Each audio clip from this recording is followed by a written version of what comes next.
Andy, a Canadian government spokesman said that your art could not be described as original sculpture. Would you agree with that? Yes. Why do you agree? Well, because it's not original. You have just then copied a common item. Yes. Well, why have you bothered to do that? Why not create something new? Because it's easier to do. Just what you are.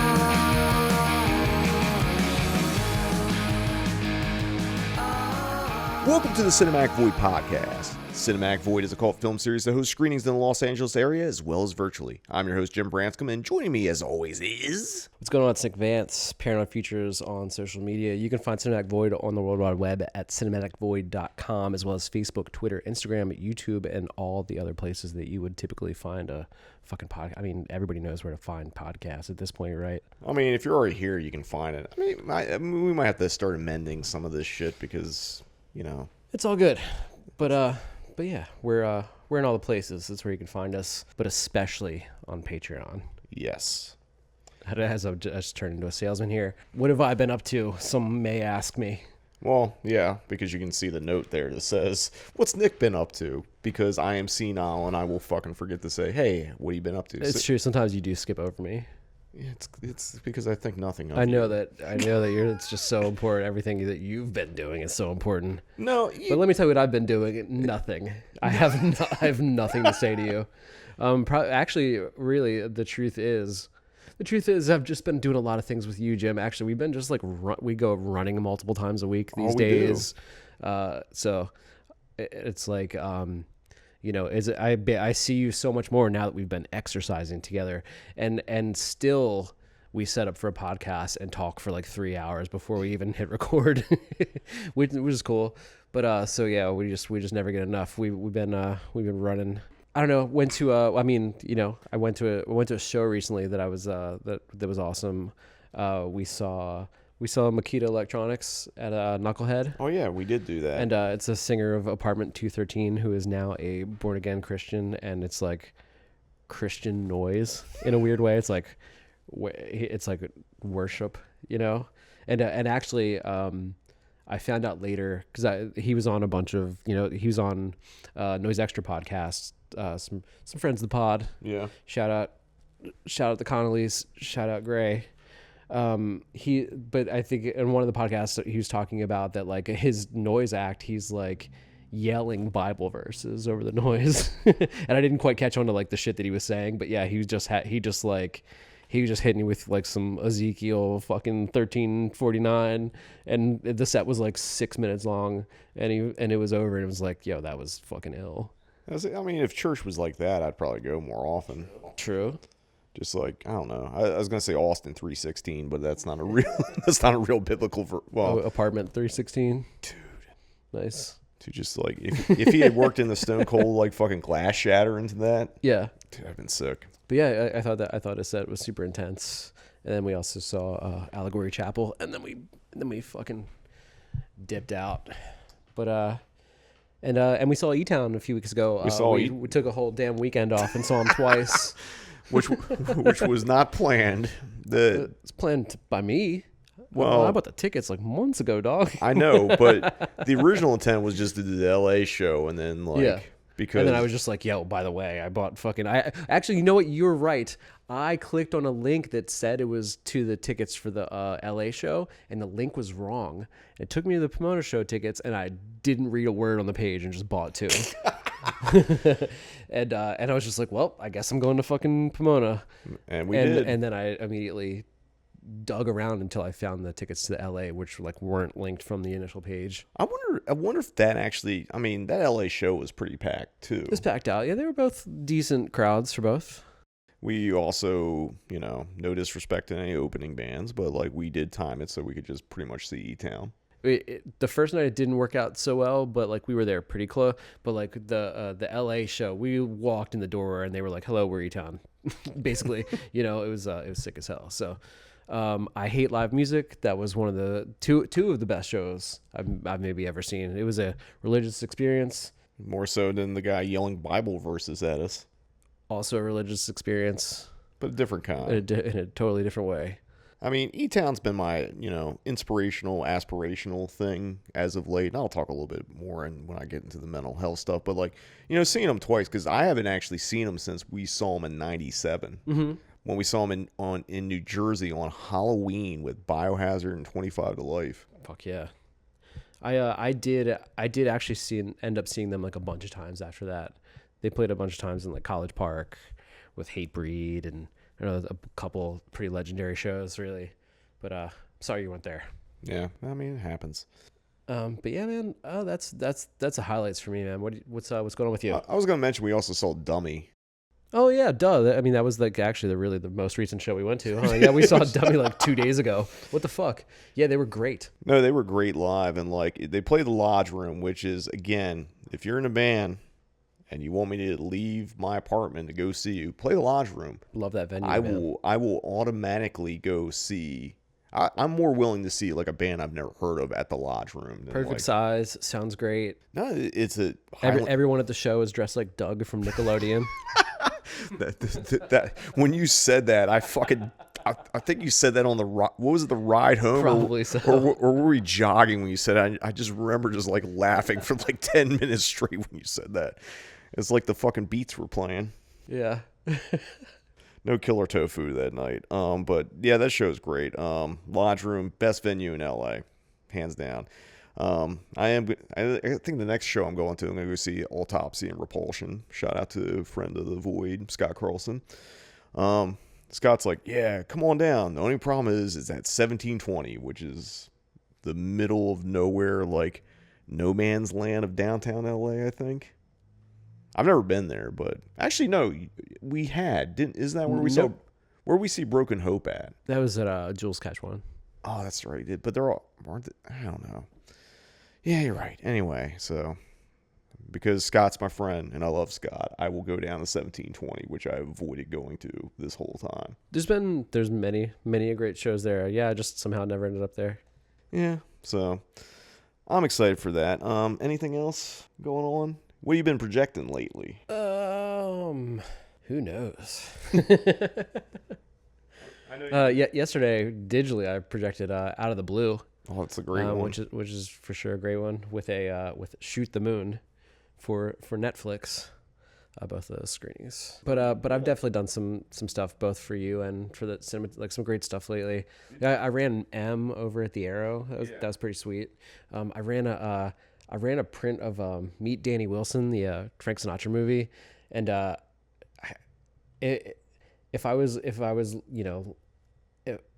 if I didn't inspect the print, but if the print inspection was correct, the print was from 1951, which makes it like it was an OG print. OG print. It was like the same year that they kind of started making safety film. Oh, so it's right after nitrate. Like, so it's like pretty much as old of a print as you can get without it being nitrate. And I don't think I've ran anything even close to that old before that. So that was I just thought that was like particularly cool. Didn't you, or I don't know if you ran it or like watched it, or maybe you just inspected. Was that Wizard of Oz like Technicolor print? Yeah. Or dye transfer one? Yeah, the screen is coming up later on in the month, but yeah, it's the IB Technicolor dye transfer Wizard of Oz. Because that would mean it was like struck like, well, yeah, because IB in what, like the 80s? Is that how that works? I haven't quite committed to memory. Like IB Tech would probably if it was a Technicolor print, it'd be later. It probably was a reissue when they did it. It definitely has a bunch of the more like modern sound components on the on the print. Interesting. It's got DTS. It's got if SRD, it's got DTS and shit, maybe it's from the 80s, maybe the 90s. Yeah. I mean, I know, but being IB Tech, it's obviously it's beautiful. I mean, it's like it's beyond like retained its color and color. It's just like no fade whatsoever. Because IB Techs don't fade, which right. is if you get a chance, for those of you who like repertory stuff, and even outside of Los Angeles, like the places that do 35, if you see IB Tech is playing like a IB Tech print, go see no matter what the film is, because I saw this. I'm pretty sure it's this exact print I saw at the Egyptian, maybe 2019, I think it was. Okay. And Jesus Christ, I mean, talk about another religious experience. I mean, I think the only thing that would be better than that is if they played the nitrate. And I don't know if there's even a nitrate left. Fuck. Someone did a scan, and it was on YouTube for the longest time, of a nitrate, like 35 millimeter nitrate trailer for Wizard of Oz. Whoa. And then like someone did a scan, and like it wasn't even really color correct and shit. It looks fucking incredible. Cool, man. I'm gonna look that up. It should still be up there, but like, well, you ran some. What void shows did you run for me recently? You did the Howling, right? I did the Howling. Was that even? No, you know what? I didn't do the Howling. Was that even that recent? Damn. That was the end of July. Yeah, that's right. The Howling DCP. Was that you, or was it or did you do? No, wasn't me. Did you bring me the head of Alfredo Garcia? I did bring me the head of Alfredo Garcia. Sick. And I think I did. I did the. Did you for a few dollars more? Was the other? Yes. Okay. Yes. So you did a bunch of, but you haven't. Are you doing any for me this upcoming month, September? That as we're recording. Don't have my schedule yet. Oh, okay. Well, it'll be a mystery, but like I don't know. I guess we've been both pretty fucking busy. Like getting out going shows. I do want to talk a little bit more about jogging and all that because it's kind of been like, as we've gotten older, accountability. Because you pitched to me, he's like, hey, let's, maybe go once or twice a week and go jog together. And I had been already doing walking and jogging on my own, and I know you have been too. And I was like, you know what? Maybe that's what you need. And it's a nice little boost. I don't know. I think we got our mile down to like under 10 minutes, closer to like 9.5 now. Yeah, I mean, we literally just started. Like we've been running like a month. Yeah. So I think we're coming along nicely because I think a couple of those first runs, it was like 10:30 or something. Yeah, I mean that was still good for me. I've actually pathetic. I don't know. The other thing I've been able to do when I don't run with you is if I do my own run, is like there's a stretch where I do 2.5 miles straight, not stopping jogging. Right on. Unless I hit like a fucking traffic light, but then I like run in place like an idiot, but whatever. Hell yeah. And I'll be honest, I think there's probably one time in my adult life that I ever fucking jogged that long straight. Yeah. And now I can do it consistently. And it comes down to the daily yoga and like the breathing and all that, which is a good segue to talk about some of the things. We're going to be doing a 5K by next summer. Dude, let's do it. How funny would that be? Dude, if we get to that. Become those people. Oh, dude. Getting those fucking sick running shoes and all that. Dude, what else you got? You get those short shorts. You got to get those weird sunglasses. Dude, they wear some like weird dumb hat too, don't they? When they run, there's like a runner's hat. I ain't no way I'm wearing some fucking runner's hat. I'll wear a fucking do-rag in honor of Anthony from E-Town. All right. That's how we'll run. But like, I know, speaking of yoga and jogging and, physical health stuff, did want to do a little bit of an update on the mental health stuff since that was an ongoing theme the last several episodes. I mean, we did an episode where I was dead for at least the first 5 or 6 minutes. And I do, before we jump in a little further, got to give a shout out to our homie Nikolai. He's absent today. Yeah. I mean, he We haven't invested in a third mic yet, so we're just kind of also taking our time with that. Also, like, he's going to come back. You just want to talk about Japan. And it's like, come on, dog. I know you love it there. I know you're already planning another trip. I know you're buying a house there or whatever you're doing. True. But get some new material other than you want to go to Japan again. No, I'm kidding. We get it. You like Godzilla. Just fucking Jesus Christ, dude. And all that insane fucking, like, the Japanese exclusive Burger this King. fucking guy won't let it go. Dude, we were at the fucking Noise show, and he's like, let me show you some more photos from fucking Japan. Oh, hell yeah. But anyway, I do want to give a shout out to Nikolai. He's one of our boys, so, and he actually killed it. So glad he came out and did it. Yeah. Obviously we love to have Nikolai back. I know he'll listen. He'll be the first one to be like, oh, thanks guys. Why you gotta bust on my going to Japan thing? It's just like, but mental health stuff. So I think, and I owe it to you, is just like, the jogging's got more consistent because we go like 2 or 3 times a week. Doing daily yoga really fixed up my eating, or my diet, I should say. Well, same thing, I guess. I started I don't know, man. I've just been very concentrated on like physical health, mental health. I've been working through a lot of shit, and like, I'm just kind of in a better place. And, you know, the things that happened that like kind of put me there, I'm kind of glad that happened because like it made me get my shit together. Hell yeah. Because if that stuff didn't happen, I don't think I would. And I think I would have just been like, kind of like, you know, my daily life would just be depressed or miserable or just like, you know, sad. I mean, it's like I was able to do a mini juice cleanse, like, I think when I do it, like August? Yeah, I did it in August. And like, I used to do them pretty regularly way back. And like, I wasn't doing to lose weight. I was just kind of wanted to detox because I hadn't really detoxed. And like, goddamn, dude. Like, I did 5.5 days. I only planned on doing 3, and I just, like, felt so good. And also had the juice left over, so I was like, I might as well just finish it. I don't know, man. It's just prioritizing myself and my mental health and all that stuff. It's been game-changing. I mean, it should be obvious that it's fucking game-changing, but, like, you know, when you're kind of just in the middle of, like, a fucking depressive spell, it's kind of hard to, like, see the forest through the trees or whatever that cliche is.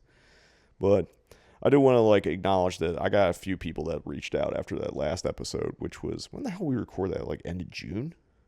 Man, it was a while ago. Yeah, and well, we got sidetracked. There's a couple of things that happened. One, it was just like, oh man, do we want to do a podcast? Do we keep doing the podcast? This motherfucker got excuses. I think we should start doing them once a week. You say that now. I hate this shit so much. Yeah, it's like the motherfucker who's like, man, don't ever mention the podcast when we're at fucking work or whatever. And it's just like, come on. That's like, I'm not going to mention it. Dude, I'm going to hire somebody off fucking Fiverr to start editing these bitches. Dude, no, because could you imagine them listening to the fucking tangents we have to cut out? We'd still have to fucking edit it. Yeah. We still have to edit it before anyone else edits it because it's just like, it's like, what the fuck are these assholes talking about? True. I mean, yeah, it's but like, no, we're going to try to get more consistent. I mean, we're consistently inconsistent, which is a form of consistency, I guess. But no, there's no, I think part of it was the work schedule, and it was just like a lot of life shit. And like, we actually were supposed to record this earlier, but it was 103 fucking degrees. Beyond Fest is going to start, so you can count on not getting another episode for like 3 months. I don't know. Well, there is an episode we have to do. Yeah, fuck yeah. And we'll talk about that. We'll talk about it soon. But like the last Cinematic Void show. We'll get into why. Because, you know, I got to commit to the bit. What the fuck was I even talking about? Oh, yeah, it's been a while since we did a podcast episode. But we did 2 things. We did someone else's podcast. True. Can we talk about it? Yeah. Oh, yeah. I don't know if it has a name. No, he hasn't put it out any episodes yet. But. So our homie Glenn, what's his fucking Instagram thing? It's he doesn't want. He probably wouldn't even want you to say it. He's insane, dude. Okay. Anyway, this guy Glenn who has an Instagram that deals with fucking 90s. Nuke Seattle. Okay, I'm sorry. I was thinking of his person. I'm like, he's just so like private for no reason. No, it's just yeah, it's Nuke Seattle, but it's probably spelled like NKE or something. Is it spelled out? It's maybe spelled out.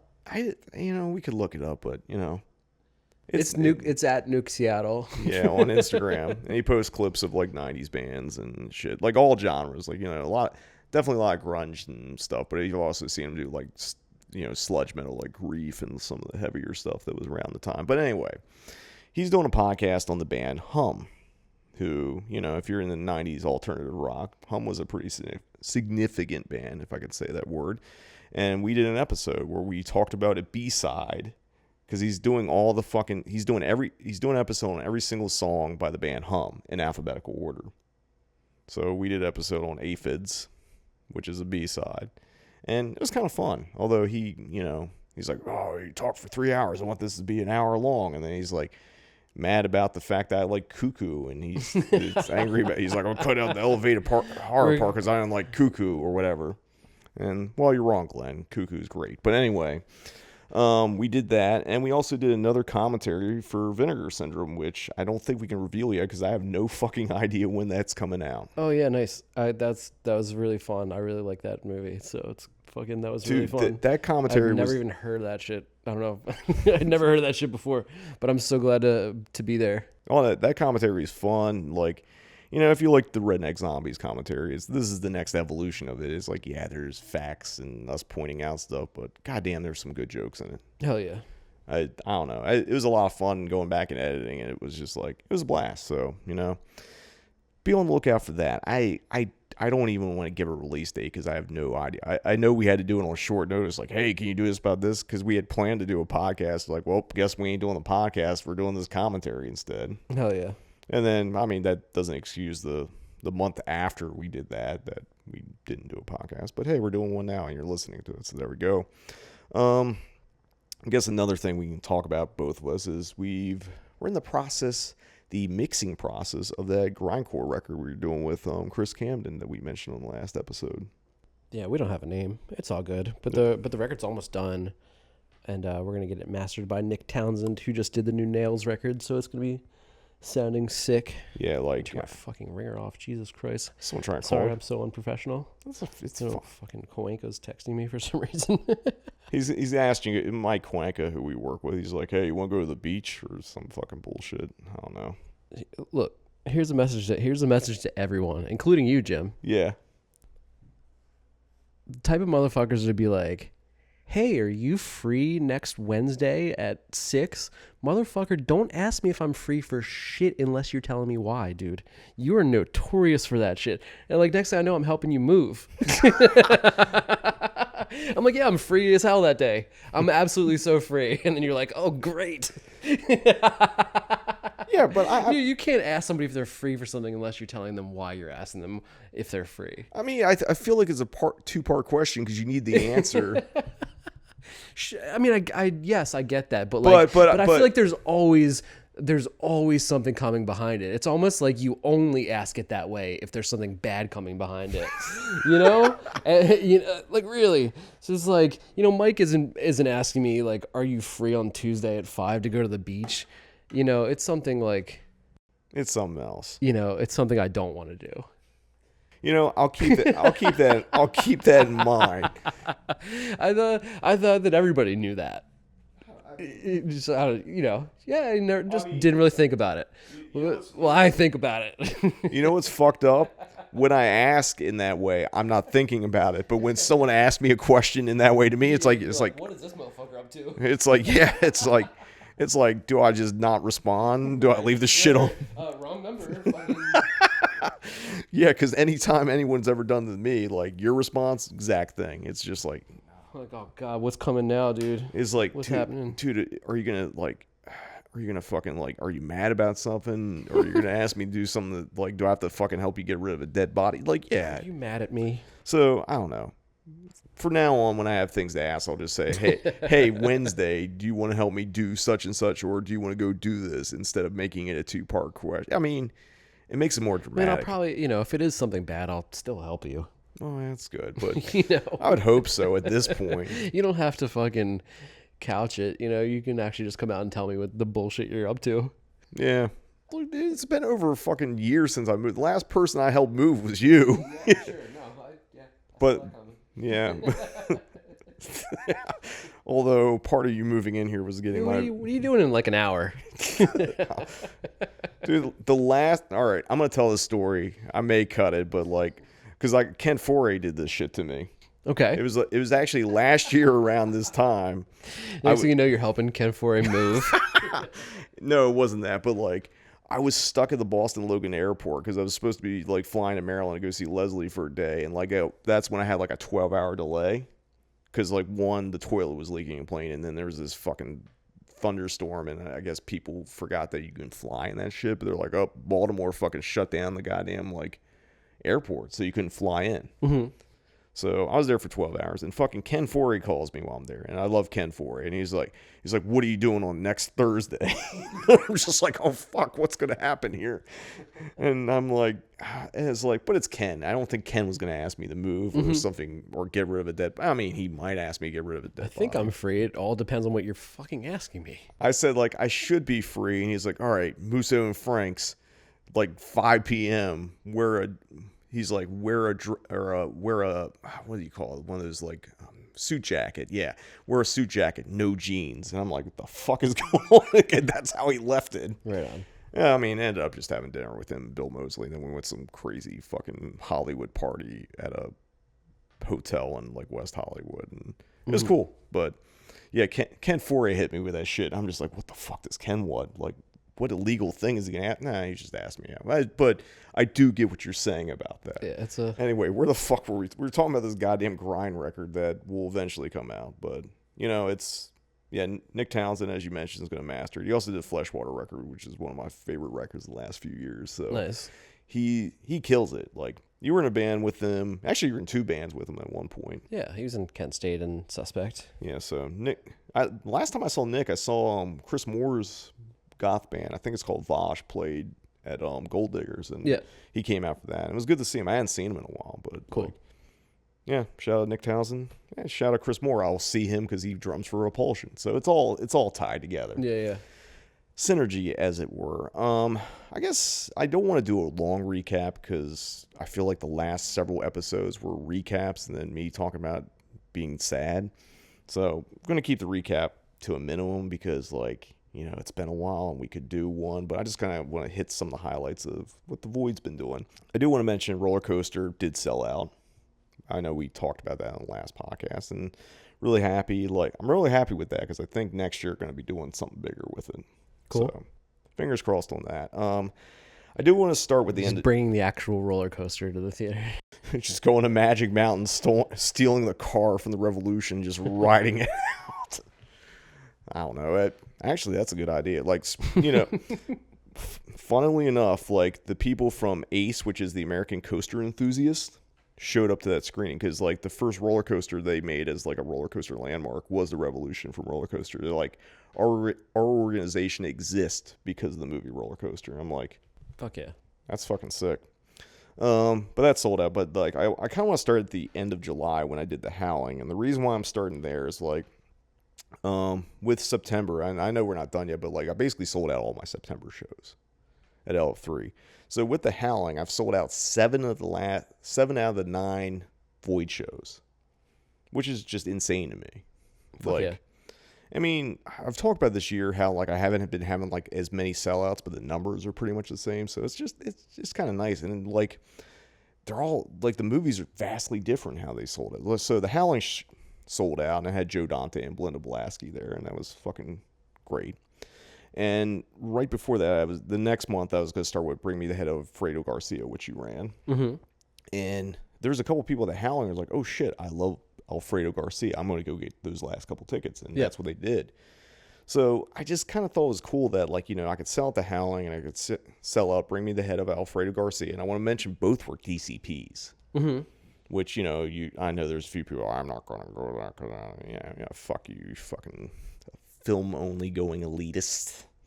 But, like, it was kind of cool that, like, this is exactly what I want from Cinematic Void. Someone comes out for horror shit and then goes check out something else. Or, like, people realize, like, oh, this is not just a horror screening series that does that.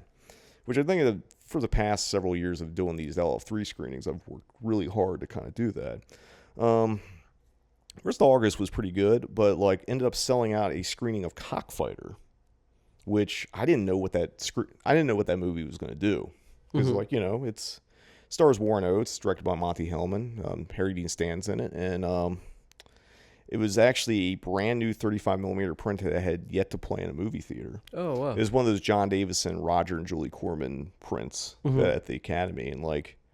Hadn't played yet. Kayla Janice, who wrote House of Psychotic Women, another friend of the Void, she had been working on a book about Cockfighter for years, and it was finally coming out, so we had the screening tied into her doing a book sign. Well, not book, selling books, and then had Stephen Gatos, who is like one of the head editors of Variety, because he came out because he was basically Monty Hellman's like assistant starting on this movie and like had a long relationship with him. And I got Louis Teague, who went on to direct Cat's Eyes, Cujo, Navy SEALs and shit like that. He was the editor on the movie because he came out of the Corman school of things.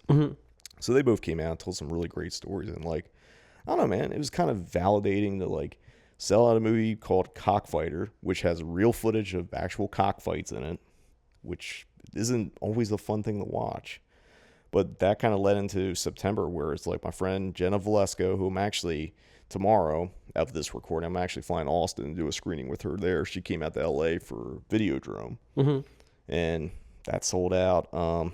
Did a brand new movie. And what are you going out to Austin for? What's the film? I'm doing Mute Witness. Right on. Which is like something I saw in the 90s. It was from the VHS days, and then I got the DVD and all. But it's like, it's kind of a giallo-esque kind of like, it's about I think she's mute, obviously, who works on, I think, the special effects group on a film. I mean, I might be getting some of the plot, but this lady works on the film and she's mute, and she realizes that some of the people that are working on the film after hours are filming snuff films. Oh wow! So it's a really cool little fucking movie, and I was just like, because Jenna's like, do you want to do something giallo-esque? Well, I'm there. It's like, I don't want to do a giallo film, but maybe do something like that. Cool. So I'm going to be heading to Austin. I'm going to go hit up the Texas Chainsaw Massacre gas station, hopefully the house. I think I'm going to do a few Texas Chainsaw Massacre 2 locations while I'm there too. We were supposed to do a screening in San Antonio, but that fell apart because the place we were going to do it at has a pool, and someone got a staph infection there. So we will not be doing a screening at that place. If you want real body horror, But yeah, so that sold out. I did Kirsten Baja this past Monday. I was recording, which is a brand new film written, directed, and starring Jeff Daniel Phillips, who's in quite a few Rob Zombie movies. He played Herman Munster in the Rob Zombie Monsters movie. Wow. He was also the Geico Caveman. Actually, I think he still is the Geico Caveman. So when they do that bit, they still bring him out. No shit. Yeah, so Jeff's a nice dude. Like, he basically kind of DIY made a little indie movie. Like, no money, no budget and all that. And I was like, you know what? I kind of appreciate it because it's like a weird film noir meets like just horror movie. Like, it's kind of surreal, like stream of conscious. Like one of the reviews said Nicholas Rogue, and I think it's kind of fair because of how it fragments time and that kind of stuff. So basically did the U.S. premiere of that movie with him, and like, crowd loved it. He had a time of his life. So shout out to Jeff. And got one of our old colleagues is coming to town for the next thing I'm doing in September, which this will already be out by then. And hey, it's also sold out, which is Vampiros Lesbos, the Jess Franco movie with Soledad Miranda. Will Morris, who actually, if you go back and you haven't checked it out, Will's one of the guests on the Film Programmer episode. So Will's old friend. I do January Giallo stuff with him in Chicago when I'm out there. So he's coming with his he does a podcast called Oscar Bait. You know how they say films are Oscar bait, but they spell bait as bait, masturbate, because it's funnier. Nice. And they've been doing this, his co-host John Dixon, they've been doing this thing on their podcast where they've been going over a Jess Franco movie each episode. They're going to go through his whole filmography, and there's like 300, including all the fucking alternate like versions. Oh, that's sick. It's an insane fucking idea, but if there's one person that's going to do it, it's fucking Will Morris. Has that always been their entire focus of the podcast? No, did they just jump into this project? They started it last year, and now, but they've been like kind of touring and doing screenings and like introing different Jess Franco things, and then and obviously because Will has made sure and like taking care of me when I've gone out to Chicago, it's like, of course, going to do this, and like I'm really happy this sold out because like Jess Franco like is acquired taste. But I think with Sean Baker's Anora that's coming out, Jess Franco is probably going to get a lot more love than he's been getting. I feel like we maybe did one for an episode a while back. We never did Jess Franco. We've talked about Jess Franco. Okay. But this is the first Jess Franco movie I've screened in Cinematic Void. And it's not because... I'm definitely not really familiar at all with this stuff. I mean, I feel like I've maybe watched one. The one you probably watch is Bloody Moon because that's the Video Nasty one. Yeah. And, like, I like Jess Franco, but, like, it is acquired taste. Like, he's done more sexploitation, horror movies, that kind of stuff. You didn't do a Cinemadness? Oh, I did a Cinemadness. I did a Cinemadness movie of Bloody Moon. Yeah. Okay. So. Yep. There you go. So, I have done Jess Franco. Mystery Solved. Mystery Solved. That's where you solve it. And Bloody Moon's a fucking... Even though he doesn't quite like the movie because it's more like he did it for the money, but, like, I like Bloody Moon a lot. It's a really fun slasher. But, you know, the reason why I haven't done many Jess Franco movies because it's one of those things where people are like, oh, you should do more Jess Franco movies and this and that. And it's just like, usually the people that ask for things like sexploitation, martial arts, that kind of stuff, they'll be very vocal online, but they'll be goddamn to show up to a fucking movie theater. So, needless to say, I'm, really happy that this sold out. And kind of strategically planned it because I knew it was going to be like in the middle of the month. So it's like, Videodrome, slam dunk. That's going to sell out. It's like Cronenberg is not worn out his welcome yet. You can play Videodrome like fucking 3 times in a row, and it'll probably sell it every time. It's like playing Mulholland Drive. Yeah, exactly. I think the 2 Davids, Lynch and Cronenberg, are just slam dunks now. Yeah. It's, need a hit, throw one of their fucking movies on. And actually, Videodrome was the 3rd time I've ever screened a Cronenberg movie in Cinematic Void. Right Like, not counting the online ones, because I did The Brood. Actually, I did The Brood and Rabbit online, but like in theater, I should say. I did The Fly years ago on a double feature with Possession before everyone decided that Possession is their favorite movie. I'm being a dick with that, but whatever. I know you're also being serious. I also am being serious.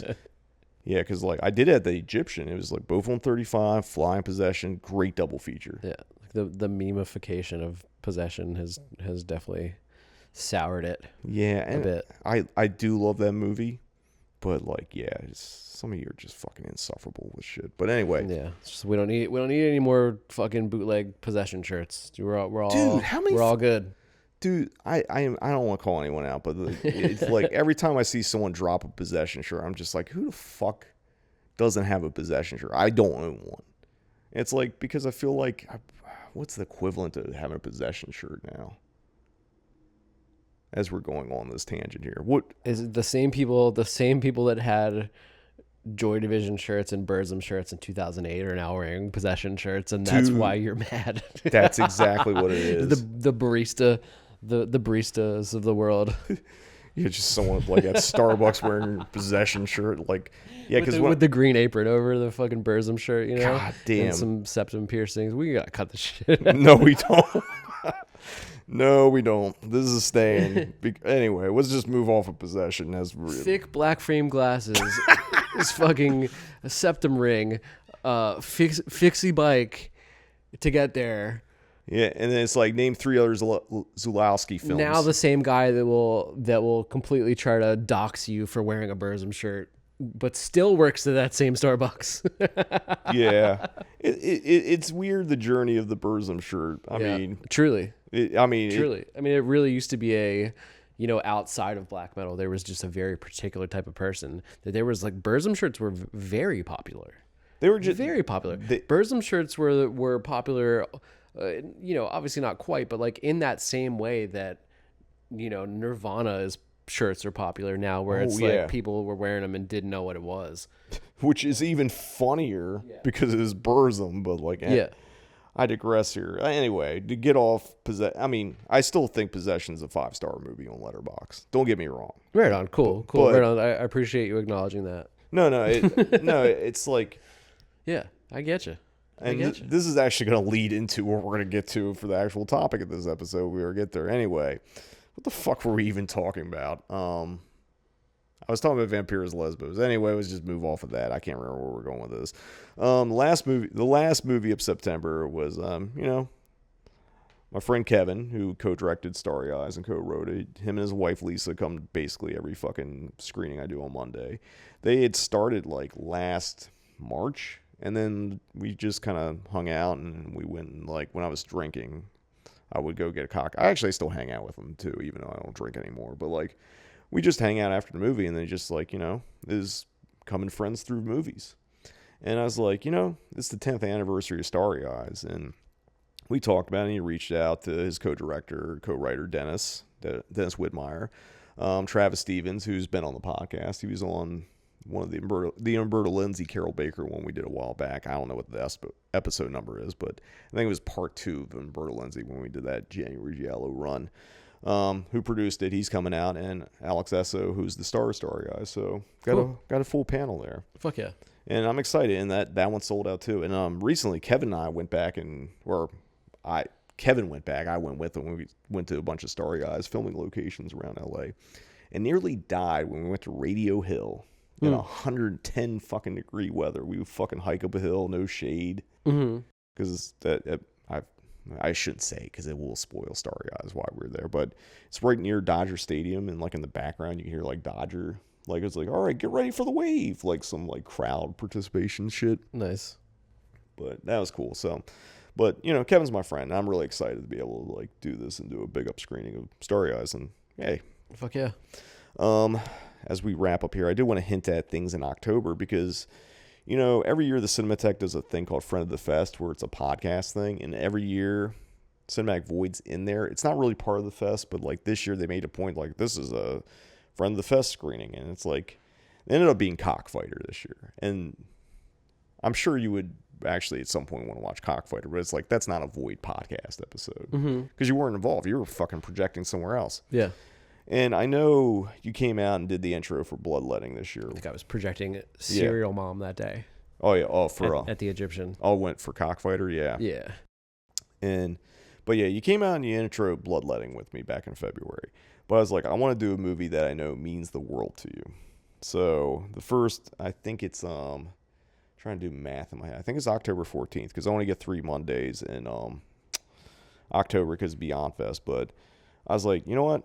And I asked you, it's like, let's do your favorite movie all time, which is not a Tarkovsky movie. That might surprise some people. Right. It's not a Kieslowski movie. Yeah. It's not Persona. No, it's not Persona. You want to tell people what your favorite movie is? Favorite movie of all time is absolutely fucking Teen Wolf. That's right. the greatest film of all time. No, maybe not the greatest film of all time, but in my world.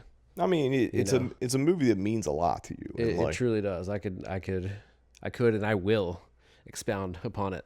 I think for the intro, and this is how Cinematic Void will end as a joke, because famously in Teen Wolf is the extra that pulls his dick out in the background. I think it's during right before the end credits. It's like they're in the gymnasium. This guy does it. So basically, I'm dressing as the wolf, and Jim's pulling his dick out. Yep, and that will be the last Cinematic Void. Never did I ever think that Teen Wolf would be the one that ends it. After some of the grody fucking problematic movies I've shown. Nah, it's Teen Wolf. Nah, I kid. I'm not actually pulling my dick out. Although if it sells a few more tickets, somebody's got to, yeah. I mean, if it sells a few more tickets, like, I guess I'm whipping it out then. But anyway, let's sell this fucker out. Yeah, for sure. Anyway, well, there's a couple reasons why. Dick or not. Dick or no dick, Jim Dick or no dick, or Jim Dick or no Jim Dick, I should say. If it sells out, because I'm only counting the paid, you have to buy tickets for screenings, because I'll have something at Beyond Fest at L3 that I can't talk about yet, because we can't talk about it yet. I mean, I guess I probably could, because this is probably coming out after everything's announced, but you never know. And that should get announced today. Kind of, or like they started to roll it out today. I think they pushed it back another day for whatever reason. Yeah. So okay. I think none of this actually fucking matters because this will come out after all of it. Sure. But I'm doing a Beyond Fest screening, and like the only reason I'm not mentioning it is just in case something fucking weird happens and it's not announced yet. But like, because I don't want us to we already got to cut out enough shit. So let's not have a reason that we have something we actually have to cut out. But what the fuck? Oh, I was getting to Teen Wolf. So it's just like, yeah. If Teen Wolf sells out, that will be my 6th sellout in a row, starting with Cockfighter. The most screenings I've sold out in a row at LF3 while doing it have been 5. I did it twice last year. I did, it was Manhunter through my whole March line of like Matinee, Popcorn, Anguish, and Targets. It should have been 6, but I did Valerie in our Week of Wonders, and it got to, like, it was 3 tickets short of a sellout. So close, but it doesn't count. I did it again, I think I'm trying to think when else I did it. There was another one where I had 5 in a row. I think it might have been, no, it was in May into June. I don't think that's what it was. There was another time I had 5 in a row, and like, got to the 6th one, didn't happen. So Teen Wolf, if it sells out, that's 6 in a row, that breaks the record. Also, I played 2 other full-on werewolf movies. I'm not counting Monster Squad because there's all monsters in it, but purely movies with werewolves. I did the American Werewolf in London last year. It sold out. Did The Howling this year. It sold out. Teen Wolf has to sell out so it can continues the werewolf sellout tradition.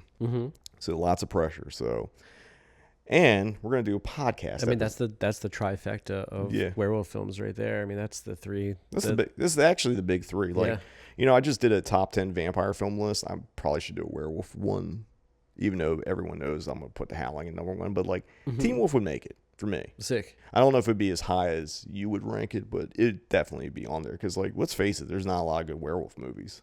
It's true. It's true. But There was a Teen Wolf cartoon. there was a Teen Wolf cartoon. Remember that?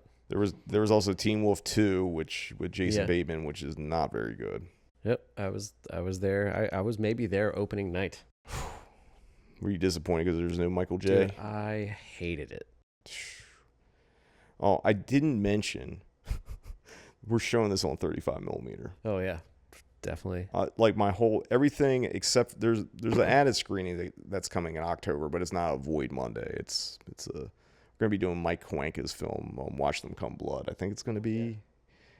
You're in there. Which I think we were both in. We're both in. I'm in it Cool. multiple times. I think our old band that's never gonna come out has music in it. But, that's going to be the only non-film thing I'm showing, and that's kind of a special attraction. But, like, basically in October, I'm doing all 35. In November, I'm doing all 35 at L3. Because besides Teen Wolf, I'm doing The Velvet Vampire, another one of those, like, newer prints that John Avison had struck from the Academy. Might have Stephanie Rothman, the director, out for it through my, good friend Heidi Honeycutt, who does Etheria, just wrote a great book and just moved to Spain. So living that life, like seriously. Yeah. Shout out to her and Bill. And then I'm closing out October with a movie that I really love. I don't know who's going to come to it, and it doesn't really matter. I'm showing The Horror Star, aka Frightmare, not to be confused with the Pete Walker Frightmare. We were talking about this the other day. That Frightmare is like such a good name. You can just fucking slap it on any movie. You're like, yo, what the fuck is Frightmare? Yeah. There's a band called Frightmare. Yeah, which They're actually really good. I think they're named after the Pete Walker one as Right opposed on. to this one. But anyway, Frightmare, the Horror Star is basically about like a kind of Vincent Price, Christopher Lee type actor that dies, and then some college kids like steal his body from a cemetery, from his tomb or whatever you want to call it, and he decides to haunt the shit out of him, and people die. So it's actually a really fun 80s horror movie. I do want to talk about November because who the fuck knows when we record another podcast. Although I do want to mention that the next episode of this podcast, probably timing wise, will be on Teen Wolf. We're doing a Teen Wolf episode. Nick is getting all the fucking love. He's got a fucking screening of Teen Wolf. He's got a podcast episode Teen Wolf. He's going to be writing a novelization of Teen Wolf. I'm gonna hang up my Teen Wolf poster at the theater before the show. We're also For sure. I'm definitely dressing up as the wolf himself. as you should. I'm not actually, but No, we'll probably show the picture of when you did as a kid. sick. Yeah, so if you No, did, I'm excited, and I'm on the fence. I'm just gonna make sure that, yeah, I mean, obviously, like I have to be there to do the intro, So I'm either gonna have the day off or I'm gonna be running it, basically, Yeah. So maybe that would be super sick to run a 35 millimeter of Teen Wolf, dude. That might be what I need to do, actually. Actually, As much as I would like to sit and just enjoy it, I think there's something about actually getting to run it too, which would kind of. it's kind of full circle. You It's know? like, because Yeah. it takes you back to when you were a kid and you Yeah. saw it on 35 and now you're actually running it. I mean, do you think it's a print from then? You think they restruck a print? They definitely probably restruck a print. Like, Cool. because it's coming from MGM Park Circus. And Okay. like, there was that period of like from like 2003 through 2009, they were just restriking. Let's make some stuff. Yeah. Well, Okay. they were doing it when they were doing the original DVDs of all that stuff. I think. Okay. Because I guess when they were doing like new scans and stuff, they were like, well, we might as well strike a print while we're doing Fuck it. yeah. Okay. So this is why I love Park Circus, because they have so many insane prints of shit that they just happen to restrike or restruck during that period during the Blu-ray boom. It's fucking, or not even Blu-ray, the DVD boom. It's how I showed like 2 prints that never played and sat in the fucking warehouse for like 20 years, which were Stone Cold Dead and what was the other one? Oh, Night Game. Right on. So anyway, we're doing that. I do want to talk about November because I'm going to be doing the Art House of Horrors, which is kind of going to be more in your regular bag, not your Teen Wolf bag. Going to be doing The Haunting, the original one, black and white, Robert Weiss one, and 35. Actually, everything in November is 35. I already said that. Diabolique, which is another great one. Going to be doing Repulsion, and then going to be ending the month with a Japanese horror movie by the guy that made Onibaba. It's called Kuneko. I think I'm saying it right. It's like basically a variation of Edgar Allan Poe's The Black Cat, but Okay. a Japanese horror movie, and samurais are in it and shit. So Is that your kind of I forget the actual term, but just the Halloween Never Ends series kind of. No, I just wanted to do Art House of Horrors because that's going to be the next issue of the Cinematic Void zine that's going to come out. Oh, nice. Okay. Which I think you're going to actually write something for finally. Okay, let's do it. So the current one is at the printers before anyone asks. It'll probably be in your mailbox if you order one before this episode drops. But now that we recapped and talked about a bunch of upcoming things, I guess we are actually going to have a theme for this episode, which we haven't done in who the fuck knows.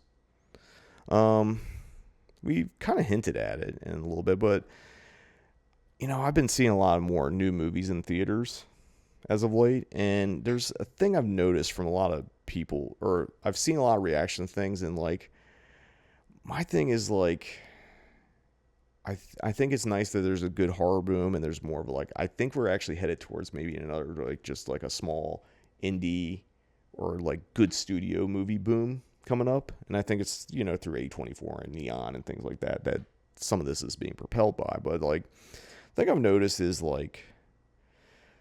there's some people, it's not really filmmaking, it's just endless homages, and I think there's a place for it, but I also got some criticism for it. And we're gonna take a little break here, and when we return, we're gonna be talking about homage artists versus filmmakers on the Cinematic Void podcast. Hey, McGruff here. See that guy? He's stealing that bike. Now, see that lady? Bike theft. She's calling the cops. This is Mimi Marth, part of the Eyes and Ears Patrol of Hartford, Connecticut.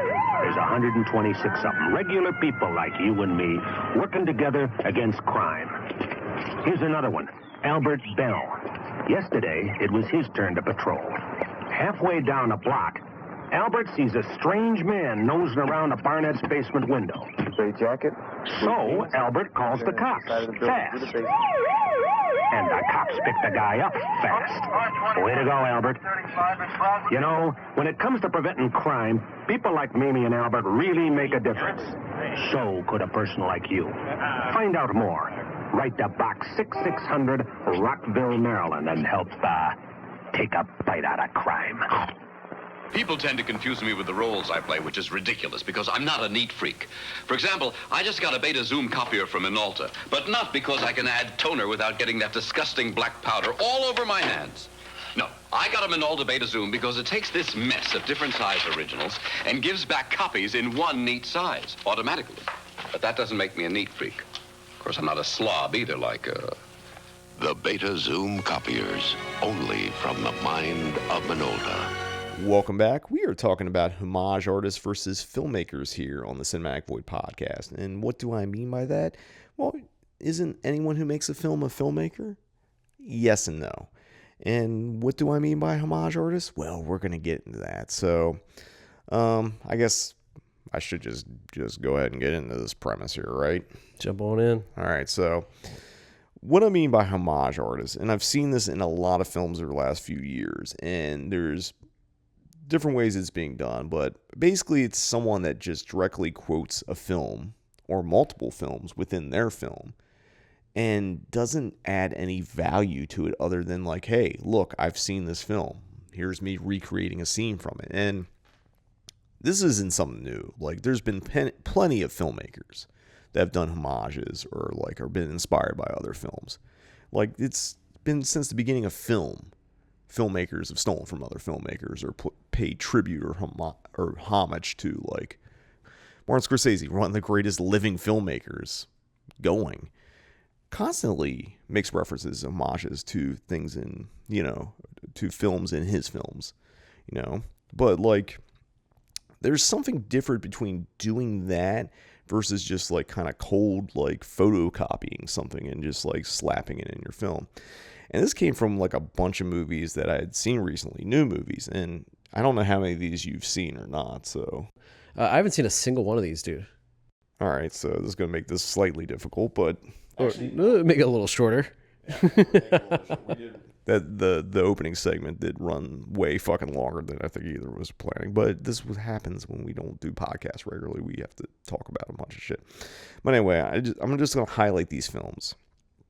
And some of these I feel are people that were all these films make references to other things, but I think how certain filmmakers have, taken to that is like what makes a difference here.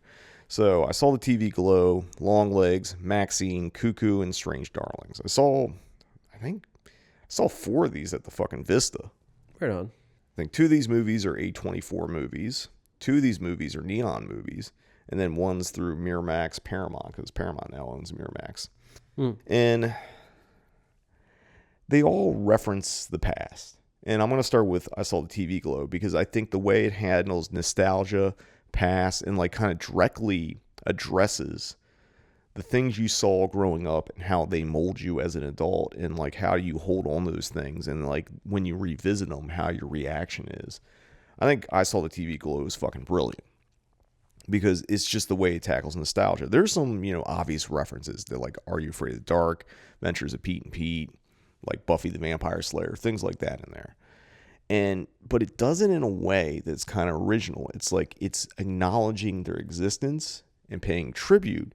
But I think as a whole, I saw the TV Glow was pretty original, well-made movie. I mean, it has Fred Durst in it, which is obviously, that's a nostalgia reference. And, he doesn't have a lot of dialogue, but he's good in it, Yeah. I don't know. I like Fred Durst, the actor. I just like him now. Yeah, I think he's become like the likable heel. Yeah, he lived long enough and survived long enough that now he's on the other side with this. Like you can everyone. Sorry for this aside, but like everyone is on the, everyone's done that for just like new metal in general recently, and I can't get down with that, but I just can get down with Fred. Fred deserves it. Fred. He's a likable guy for some reason. He's a. I love the idea. Goddamn, we just tangent this up, but real quick, I love the idea. I love them even like pushing the idea that the whole like Fred Durst like frat boy 90s thing was just like a costume, and that wasn't real, which is like you're fucking lying. But that's amazing. That's great PR. It is great PR. And now he just like comes out like dressed as a fucking cowboy or whatever with like gray hair or like whatever he's doing, or a janitor or a construction worker or whatever the fuck. He's basically just doing the Village people one by one.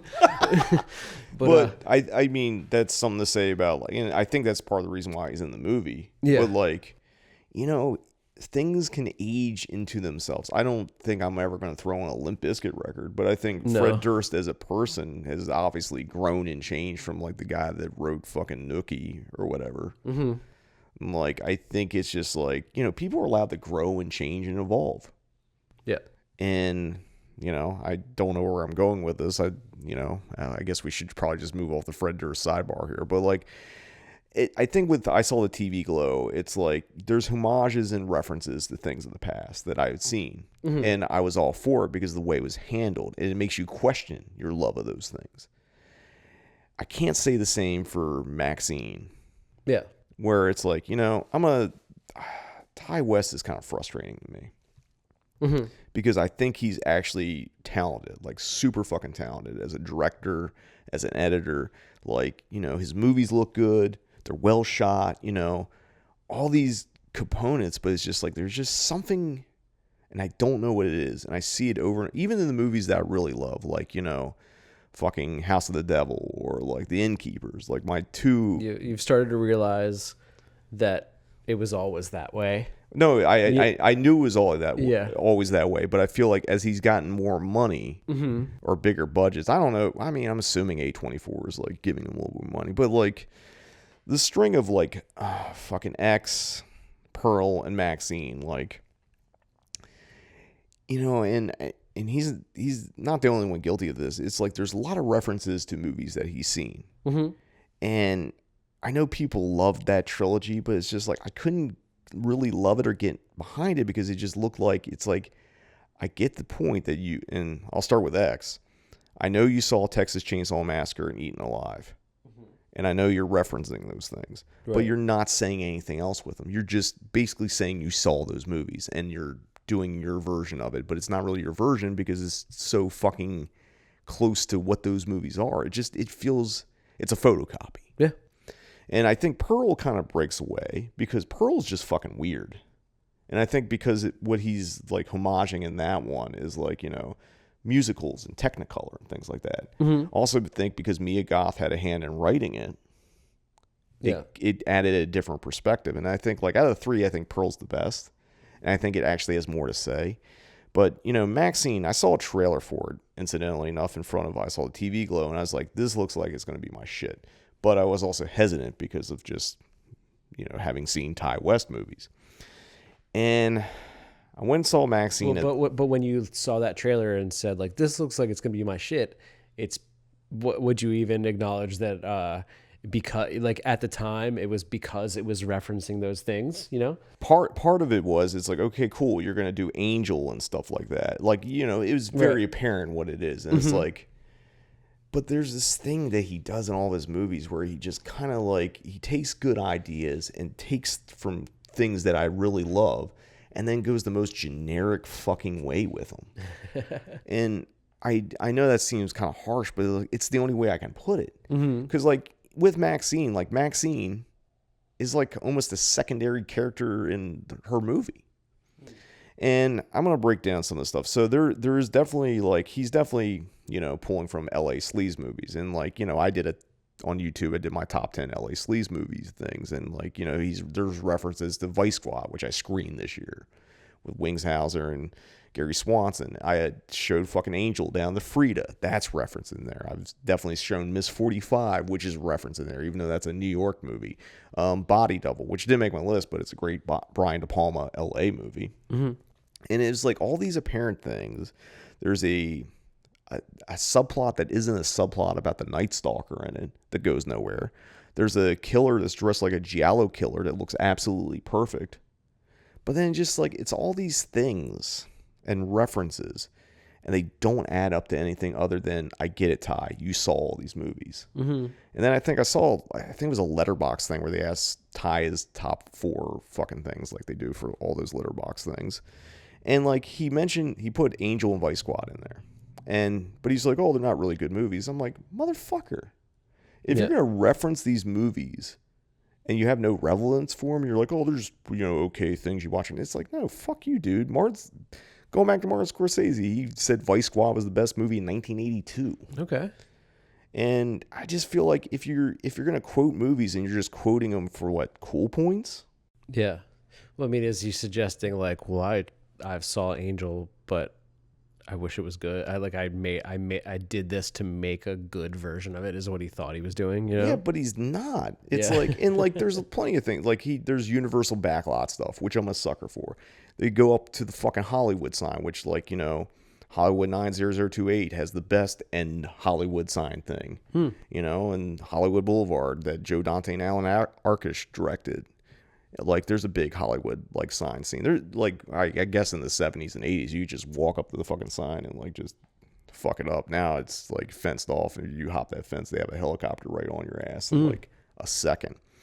But, like, there's things in there I liked, and the movie looks good, but it just didn't work for me because it just felt like I've seen this in all these other movies, and it's better in those movies. It's like you're not adding anything to it. You're not bringing anything new. Mm-hmm.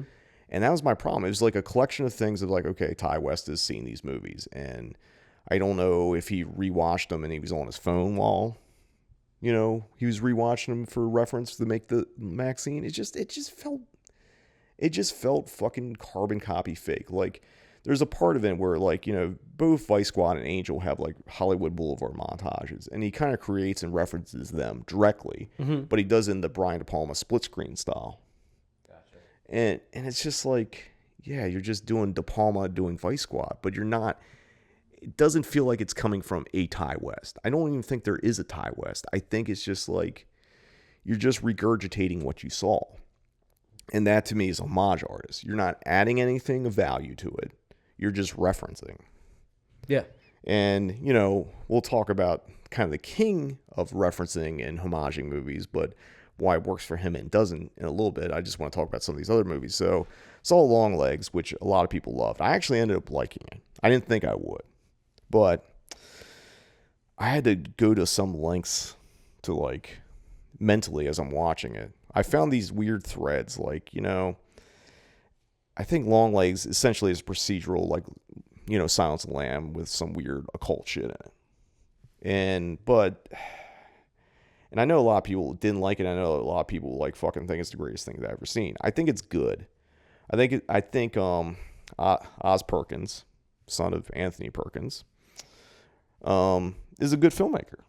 I think he's got really good at setting up like dread and atmosphere, but like, you know, some of the dialogue exchanges just felt weird and off and stilted. And then like it popped in my head as I watched the movie. It's like, this reminds me of Hal Hartley in the movies Hal Hartley made, especially his earlier stuff, where like he had a certain rhythm to the way people would do his dialogue and the way he directed them, which was unnatural, but in the context of a Hal Hartley movie made sense. And once that clicked in my head, you know, I was on board with Longlegs a little bit more. The lead character kind of reminded me as a version of the lead from Carnival of Souls, but just as an FBI agent. Once that clicked in my head, like, oh, I'm on board for that too. And then there's Nicolas Cage, who's essentially just playing fucking Tiny Tim, but a satanic Tiny Tim. Okay. Tiny Tim from the movie Blood Harvest, where it's the movie Tiny Tim played a clown in a horror movie shot in Wisconsin. I screened it years ago, and there's a nice Vinegar Syndrome Blu-ray of this. It made me get on board with the Cage part of it. And like, you know, there's needle. I actually want to go back to needle drops here. I know you hate that term, but like in Maxine, every musical needle drop just felt forced. It started with fucking ZZ Top, Give Me All Your Loving. Great song. But it doesn't feel like, it feels like it's the only ZZ Top song you know, and you're putting in a movie. Mm-hmm. And it just felt forced. And like with Longlegs, there's a lot of T-Rex on the soundtrack. Which they should have done. She's Got Legs. I don't have no clue what the premise of this movie is. Dude, instead of Tiny, no. I mean, that'd be funny if instead of fucking T-Rex, they went to ZZ Top for her Longlegs, and she's got, dude. Oh my god, got legs, dude. Just the whole movie, they just keep playing. She's Got Legs. It's just I don't know if there's anyone in the movie that actually has long legs. I have known nothing about this movie. I've just only heard. I've heard lots of good things, but. There's good things, there's bad things. And like the other thing about Longlegs is I figured out everything that was going to happen in the movie in the first 5 minutes. Mm-hmm. And normally that's enough for me to just like, I don't fucking care. It's just whack. Yeah. But because I had these other threads in my head, it made me enjoy the movie. But I feel like, you know, it's very heavily indebted to things like Silence of the Lambs. Mm-hmm. A little too much. But I think Longlegs is kind of the split the difference for the next movie I'm going to talk to. Or like I saw the TV Glow and Maxine. I think Maxine's on the end where it's just pure fucking homage. Mm-hmm. Then I saw Cuckoo, which our friend Glenn did not like. And he's like, how can anyone like it? It's like, the thing about Cuckoo is, and the reason why I like it, and it's probably my favorite movie of the year so far, is because it acknowledges that the premise is ridiculous.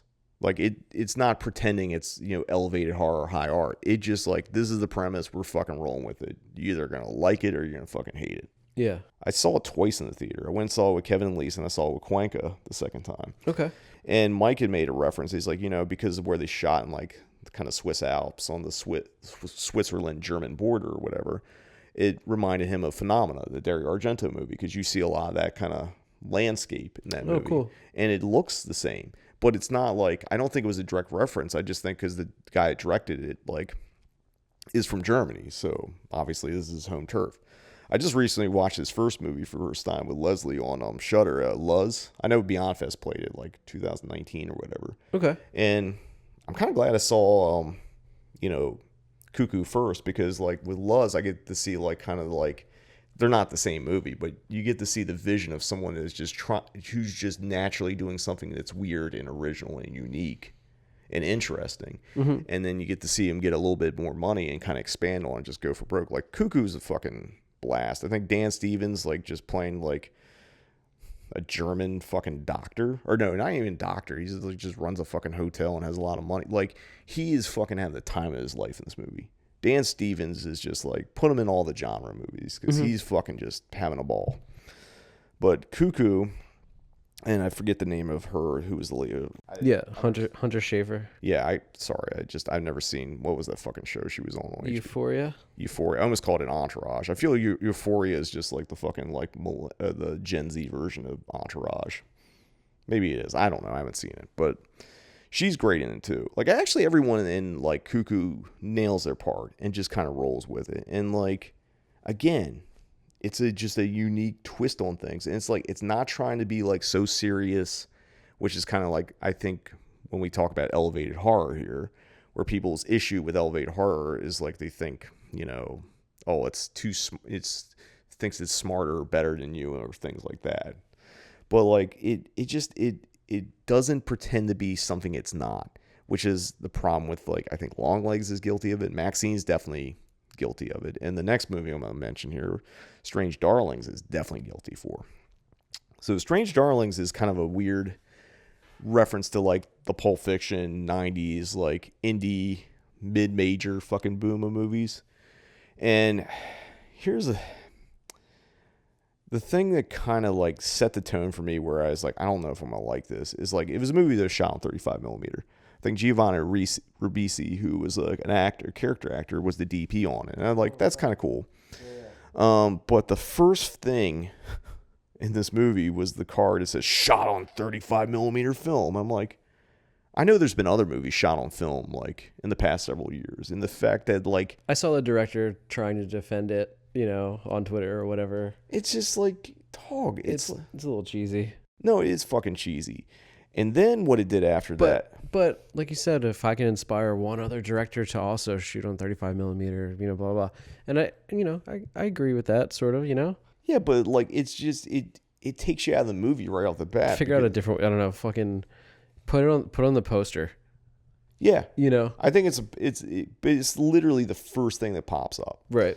And then next thing is, but he knows that the studio will refuse to like. It's like no, put it on the poster big so that it, you know, it's a very important selling point for me. Like put on the poster big, and the studio's like, we already got this other kind of thing planned. I mean, like, you know, the thing is like there's been like Tarantino's shot on film for the last several films. Christopher Nolan's shooting on film. Jordan Peele's shooting on film. Yeah, and they're shooting on like fucking IMAX or like 65 millimeter, which gets, you know, for 70. Yeah, like. It just seemed fucking corny as fuck. Hell yeah. I have no other words for it. And it's like, and I love things shot on film. I think, you know, when I see something shot on film, it just looks in a way that like digital will never capture. It's the grain, it's the texture. It's like you actually have to fucking light film because a lot of people in the digital age are fucking lazy with lighting their shit. Like, oh, we'll just fix it and do it in post. No, it looks like fucking garbage when you do that. Mm-hmm. But, you know, I will say the film looked good. That is one of the positives, I will say. Cool. Right after they hit you with the shot on 35 millimeter card, it's like Strange Darling in 6 chapters. So they're going to do the chapter format, which is a Tarantino. I mean, Tarantino didn't invent it, but he's been doing it pretty recently. He literally invented it. I mean, for the modern age, he might as well have invented it. And then... actually, I'm wrong. Before they get to the 6 chapters, they do a Texas Chainsaw Massacre style, like, voiceover crawl thing. Mm-hmm. And then they do the chapter thing. And then they basically set up the premise that all the chapters are out of chronological order.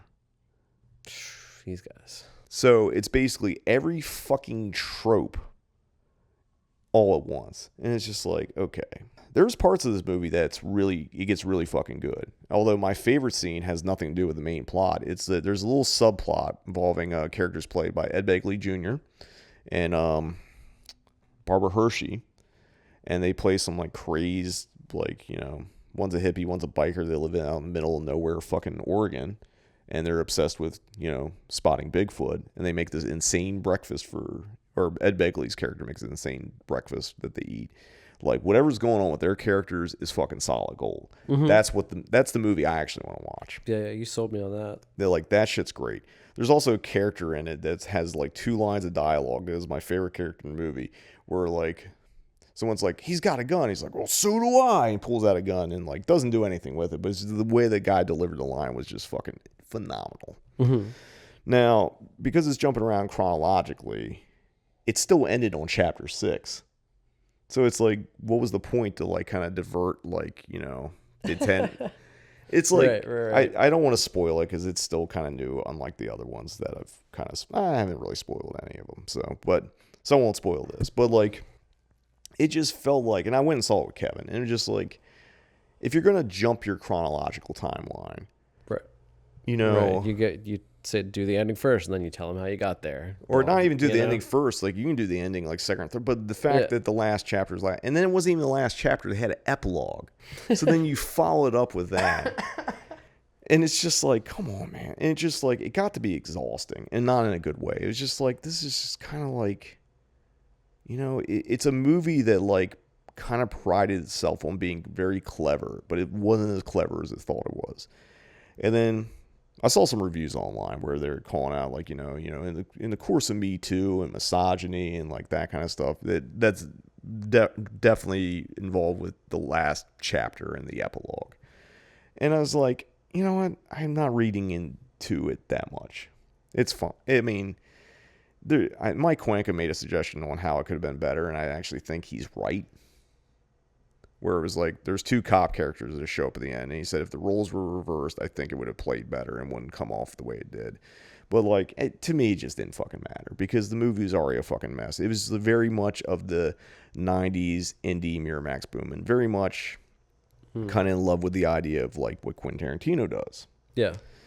And that was kind of my problem because it was another movie that homaged and referenced like a lot of things. Yeah, it looked nice, all that, but it's just like there was this pretentiousness to it that like kind of underwhelmed the movie for me.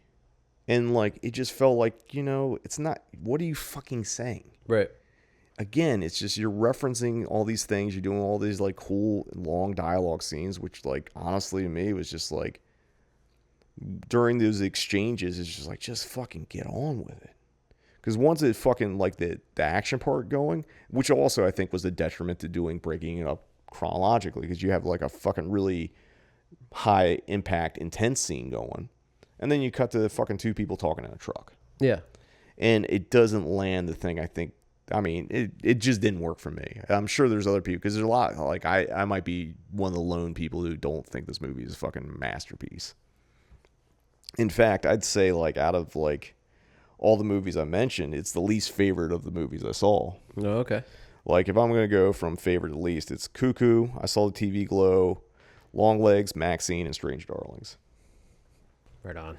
And, you know, it's just what it is. And I think since we mentioned Tarantino, we should talk about it. Because, like, Tarantino's the guy that references movies.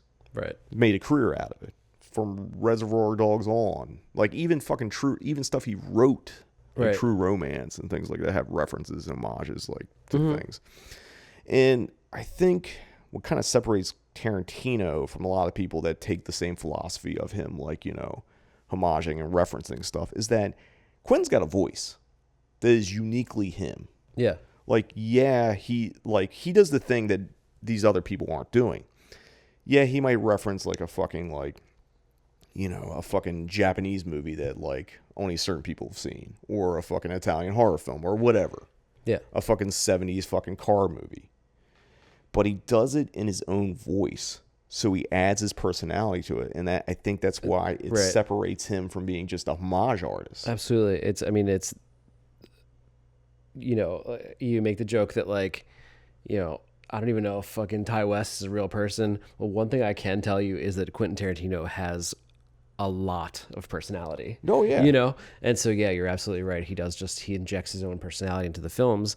And I can tell you personally speaking that like the majority of the films that he's referencing, when I love a Tarantino film, the majority of the films that he's referencing, it's actually shit that I don't like. You know? But I really like, you know, the ones that I like, I really like, of course, you know? So I don't know, just a funny aside there. That's just like, yeah, the people that do the shit well and are like truly injecting their own personality into it, you can be that much further ahead because it's that much more interesting, because Quentin is interesting. And, you know, and it reminds me of a movie that I mentioned on the podcast not liking. And I never said the title, and I think enough time has gone by that I can say it. Yeah. Last Night in Soho. Yeah, you were. I remember you were mad. I fucking hated that movie. Right on. And the complaints I have about Maxine and like just like what is Edgar Wright saying? It's like, yes, Edgar, I know you love movies. I know you've seen movies. There's Edgar Wright movies I love and I think are fucking great. Shaun of the Dead, fucking Hot Fuzz, but like Undeniable. What? Undeniable. Like, you know, nothing's gonna taint those. And like I think he is a talented filmmaker. Don't get me wrong, but I think he got on his high horse a little too much with Soho, and like. The references just felt like, God damn it, I've seen this in another movie, and you're not adding anything to it. And it's just like it was like it's what Ty does, but to a point where like it just angered me because I just feel like, dog, I fucking know what you're referencing. Stop. Right. It's just like I mean, there's been movies I've seen that I've gotten angry watching. And I just like, you know, it wasn't for me. This one I just felt like the anger boil over as watching. Because like every time something happened, like, plus there's a fucking cheat in the movie. Like you're cheating, deceiving the audience to try to get away with something. Which is like when you do that, like you can't do it because it fucks the movie. Yeah. And I think, and that's why I just didn't like that one. And I feel like there's a lot of filmmakers who are taking the wrong lessons from things like that, or Tarantino, where it's like, oh, I can reference things I like. Right. But then you don't say anything for it. It's just like, yeah. You know, one of the people that have always been criticized, or used to be criticized for being like, you know, homage artists or like just ripping off people is Brian De Palma, specifically Alfred Hitchcock. And while I think there is Hitchcock in De Palma, I think Brian De Palma has his own fucking personality and obsessions and things like that. Mm-hmm. You know, watch Dress to Kill. Like, I think Dress to Kill is more of a, like, I don't want to say a ripoff of Argento, but he's definitely, De Palma saw some giallos and, like, it was just something that naturally translated for him. But it's his own voice. You know, he's not ripping off Argento or Hitchcock or whatever. It's like, it's Brian De Palma doing his version of one of those films. Right. And it works because, like, Brian De Palma has his own obsessions. Right. Like, you know, surveillance, like, you know, private, you know, all the things like, you know, sex and like, you know, getting really just fucking, you know, the surveillance angle and like that kind of stuff. Right. I feel like I'm trying to make a better point and I'm not, but like the thing is, like, as much as like people accuse De Palma of just like being a copycat Hitchcock, I think like look at the films now. Look how like people love Blowout now. People love Dress to Kill, like Sisters, fucking Carrie. Like De Palma's like earlier filmography is aged really fucking well. Right. The fact that like it's hard to book fucking that 35mm print of Blowout now because it plays nonstop. True. So, and plus I think, you know, Blowout is obviously him like referencing Blow Up in the conversation, but it's through De Palma. Right. And like he's also like, you know, he's, you know, making like a little inside joke about the Steadicam shop from Halloween and Blowout and things like that. And like, but he's doing it his own way. Right. And the thing is just like filmmakers, and we've said it before, filmmakers have stolen from other filmmakers or done homages since the beginning of cinema. I mean, even fucking Stanley Kubrick, who is probably one of the most, like, where some people will tell you is the greatest filmmaker that ever lived. He borrowed or stole shit from like The Phantom Carriage and Broken Blossoms for fucking The Shining. Right. And, but that's the thing. It's like, you can reference and you can take things of your own, but like, you got to say something about it. Right. I don't mind if you're referencing stuff. That's not the problem. It's like all art references other art. But I also think like if your palette, it's either if you go too far and you're painting something that just like looks like dog shit because no one's ever done this before. Well, there's probably a reason because it fucking sucks. Right. But like on the flip side, if you're just painting by numbers and it just looks exactly like another art piece, then there's no point to it. It's the variations. Like most people, you know, like if you're a musician or you're a filmmaker or you're a fucking artist or like anything, like, you know, you're going to take something that you really like and try to recreate it, as you said. But because if you have enough of a filter and there's enough variances, like, you know, so, you know, sometimes it's like different talents, different skills, different visions, like it gets filtered through you. Right. And I think like a lot of homage artists in filmmaking aren't filtering it through them. They're just fucking just taking the thing they saw and just slapping it in the middle of their fucking movie. And that I think sucks. Nirvana was just a patchwork of a billion other things. Oh no, it's just But there's no like people. You might try to point at the Pixies or something, but like ultimately, there's no fucking band you can point to that says like that's obviously where Nirvana came from. No, because it's 50 different things. No, it's that guy's own personality and his own imprint on it. Yeah, I mean, like that makes it special. The thing is like as much as everyone wants to say Pixies and I smell like, or I smell, but smell like it smells like Teen Spirit. I personally, Teen Spirit. Yeah, but the reason why it's like it doesn't sound like any Pixie song I ever heard. It sounds like a fucking Nirvana song. Right. And it's like, yeah, Pixies and a whole other bunch of bands did like loud, quiet things. Sure. And obviously Kurt was... But Nirvana perfected it. You know, cinematic void film programming. It's a reflection of my fucking personality. Like, you know, occasionally I'll play things that I don't necessarily love or like, but like I do that so I can play the things I really do. Mm-hmm. You know, I'll love to take chances on things. And like, you know, I love expanding my own palette, you know? Totally. I think the other thing when it comes to homage artists, if you're homaging things, and this is a lot of like indie and horror filmmakers, it's like, I think the people that have the best like references to homage things and also bringing their own voices, when you're homaging something that isn't in the genre you're really working in completely. Because I think like, you know, it's like being in like, you know, grind and hardcore bands, like I would always reference like fucking bands that weren't that in what I was doing. Yeah. Because I feel like I want to, because I think the greater your palette is for art, regardless of what it is, makes you better. Mm-hmm. So, you know, I think it's kind of cool when someone like references like a lot of people give shit to like when like I don't want to say normal filmmaker, but a non-genre filmmaker then does a horror movie. A lot of the times they're actually fucking good and interesting because like they're coming from it from a different place. They're not coming from the same thing. If you think of like George Romero or Tobe Hooper or Wes Craven or any like the iconic horror filmmakers, John Carpenter, they watched horror movies, but they also watched a shit ton of non-horror movies. Like George Romero, famously his favorite movies, Tales of Hoffman, Powell and Pressburger. Oh, beautiful. Like him and Scorsese used to fight over renting the same 16mm print from whatever fucking like New York library had it. Sick. Like, and that's cool. But it's like, you know, the fact that like George Romero made Night of the Living Dead, one of the most iconic fucking horror movies ever. His favorite movie is a Powell and Pressburger fucking like visually stunning kind of like art musical thing, you know? Like I think that's what's kind of missing when you're like so up the ass of a fucking genre. Like you're not getting, you're kind of doing a disservice to the genre because like everyone that came before you watched other shit and added it to it. So if you're just taking from the same pool, actually, you know what it's like? It's like dipping a bucket in the ocean and then dumping it back in and saying, this is my contribution. That's what homage artist is. You're not adding anything. You got to add your own stuff to it. And you can like, you know, someone can say like, wow, I really like someone's like, hey, I really like jazz.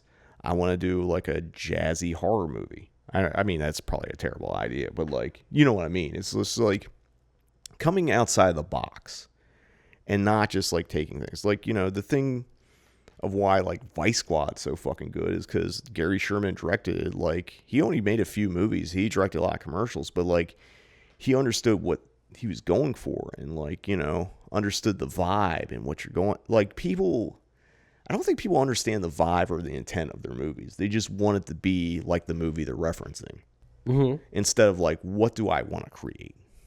And I think that's a real question that like anyone making art should ask. What do you want to create?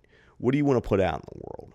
Because if you just want to like, oh, I don't really care that much. I just want to do this thing that someone else has already done. You're not contributing. Mm-hmm. In fact, you're doing a disservice to art. And that to me. You're wasting my time. Exactly. And I think to kind of wrap up here, I do want to talk about elevated horror, which I think there's no such thing as elevated horror. Because you said something really good earlier when we weren't recording about like what everyone thinks elevated horror is now. Yeah, just like it's just trauma based. Yeah, but that's most horror, right? Isn't it? It's most horror is like, about it's just highlighting your childhood trauma. But, you know, it's trauma, it's neurosis, it's fear. Like, that's all the basic backbones of fucking horror. Right. And the fact, like, elevated horror is like, oh, it's, you know, talking about something in adult context. It's like, no, it's just more on the fucking nose. That's when I think elevated horror, I think it's something that's just, like, so on the fucking nose. It's not elevated, it's just obvious. Whereas, like, a lot of horror movies would actually bake that shit in. Yeah. You know, it's like, I know, like, A24 and I guess Neon, like, catch a lot of shit for being elevated horror, but it's like, I don't think elevated horror, like, I guess, like, the idea of elevated horror is like, it's smarter than regular horror movies. It's like, you know, a lot of horror movies are actually pretty fucking smart. A lot of movies are smart. Right. But when you set it's the same as homage artists. If you said this thing like, I'm smarter than the genre I'm working in, you're fucking not. Right. And I think that's another problem that, you know, Maxine suffers. Is like, I feel like I'm smarter and better than the movies that I'm referencing. And I think that's fucking bullshit. You're not. Wink, wink. Yeah, wink, wink. Look at this. I saw this movie that I think is just like, okay, I'm doing my version of it. And it's like, if you're also like setting out to like, you know, I'm just trying, I think Ty West said it was like, I'm just trying to make like, you know, like a above average type movie. Or I don't have the exact quote, but it was something along the lines. It's like, if you're not trying to make the best movie you can, why the fuck are you doing it? Like, that's just bullshit. Because there's a million fucking people out there that want to create art that don't, like, you know, a lot of people. Look, let's talk filmmaking, because as much as like you can record music on your own because of GarageBand or what the fuck we use, or to record this podcast, I can't even know. It's Logic. Like, there's lots of ways that you can record your own music and it can sound pretty good. Making movies is kind of hard to do that way. Yeah. Because it still involves more people and all that. Like, it's still, yeah, there's definitely, you know, for every Steven Soderbergh who can fucking DP, direct, write, fucking edit their own movie, you still need actors, still need other people in it. Where music, like, you can put out a record and it's just you. Yeah. And, like, you know, if you make a painting, it's just you. Movies is still a collaborative process. And I don't know, it's just like, I feel like it's an art form where, like, people that, like, you know, have really good ideas don't get the opportunities. And, like, there's only so far you can make your own opportunities, because, like, we're not at the phase where it, like, you can be like Kevin Smith and put a movie on your credit cards and then get a deal and get out of debt. Because for every Kevin Smith, there's probably fucking 50 people that did the same thing, and no one's ever seen those movies, and they're still paying off that debt for the rest of their lives. So it's just like, it's weird that if you get a chance to get on deck or go to bat and make a movie, and you're like, well, I'm just happy to fucking, like, get on base. And sometimes, you know, maybe that's all the studio wants is you to get on base. I get it. They're not expecting a hit, but, like, if you're not out there trying to fucking win the game, why are you fucking playing? Winning's the only thing that matters. Maybe not winning, but, like, you know, even if you strike out, if you do it on your own terms, if you're just, like, you know, there's movies that bomb that end up, like, you know, you're not going to win every game. You're not always going to hit a home run, but you're at least trying. And I think, like, if you're not going to put the effort into making art, then why the fuck do you make art? So, I don't know. Any closing thoughts you have? I think you nailed it. All right, cool. We're going to take one last break here, and when we come back, it'll be Read, Watch, and Listen here on the Cinematic Void Podcast. I'd like to show you the Xerox portable copier. Funny, it was here a minute ago. Of course, somebody probably rolled it over to accounting or down to legal. That's what's so great about the 3100 portable copier. Anyone can make copies from light originals or bulky bound volumes or photographs. Let me show you. Well, you can count on it for making copies, if not commercials.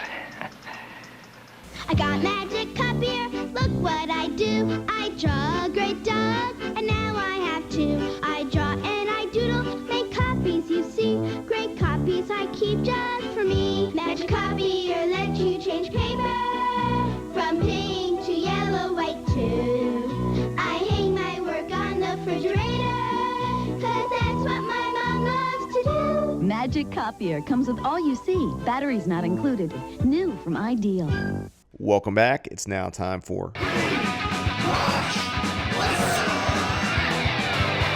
on the Cinematic Void Podcast, where we talk about all the things we've been reading, watching, and or listening to since the last time we recorded a podcast. All right, Nick, what have you been reading, watching, and or listening to? It's been a bit, so we either have some really long lists or some very concise lists, I think. I'm reading like 5 books right now, but goddamn, like, you know, and not finishing any of them. You know what it is. Oh yeah.